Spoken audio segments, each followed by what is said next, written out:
Dooley Noted, 9/9/2013. Hi, I'm Dr. Kathy Dooley. I'm here on my last day on my teaching appointment here in the Grenada, West Indies for St. George's University Med School. And I've been reading this book called The Brain That Changes Itself by Norman Doidge, MD. And it's a fascinating book. And on page 21, my lucky number, he discusses a neurotherapist called Bakirita. Dr. Bakirita was extremely famous, and he does a lot of research in Europe. And he does research on even his own father. He took the brain and realized that it was very plastic, that it was able to change. We get into these ideas that we can't change things. And what he did for his own father was he taught him how to rehabilitate after a stroke.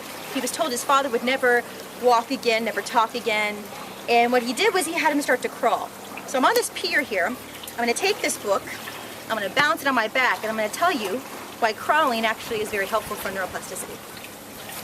So, I teach crawling a lot with my patients. And what crawling does is increases stability, and it puts you back into a cross-crawl pattern that you had when you were young. And I'm doing this on this pier, which is quite long, and balancing this on my back so that if my hips go out of alignment, the book will fall off. If my back dips too much, it will also fall off. This is particularly hard for a lot of my patients to do because they haven't been on all fours in a very long time. But what it does is it simulates gait. And gait is that cross-crawl mechanism we have of the arms and legs during walking. The reason why this is particularly daunting for me right now is because I'm on a pier and I'm dreadfully afraid of water. And that brings me to my next point about neuroplasticity, that your brain can actually change. It actually does change if you force it to. And this is an important point. People think that they're married to their disorders, they're married to their structure. What Bakirita found out when his dad died of a heart attack was that his dad's brain had motor deficits. But the thing was, the parts of his brain for motor were actually lesioned over.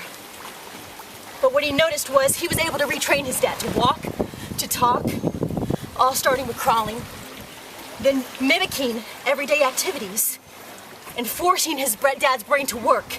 And what his brain did was use different parts of the brain that were not the motor cortex to actually take over from the motor cortex. He did this for blind patients, teaching them how to see again, with deaf patients, teaching them how to hear by using different parts of their brains. And he was quite good at it. As I readjust. So what we can learn from this is this. We can be fearful, or we can demand change. I'm dreadfully afraid of water. There's no doubt about it. But I'm gonna walk on this pier. I'm gonna put this book down, and I'm gonna jump into that water because I know my brain changes too, as long as I force it to change. Now I hate water, and that was dreadfully hard for me. But I know the more I force myself to not be afraid, to not have fear, that I'll actually change the way my brain perceives fear.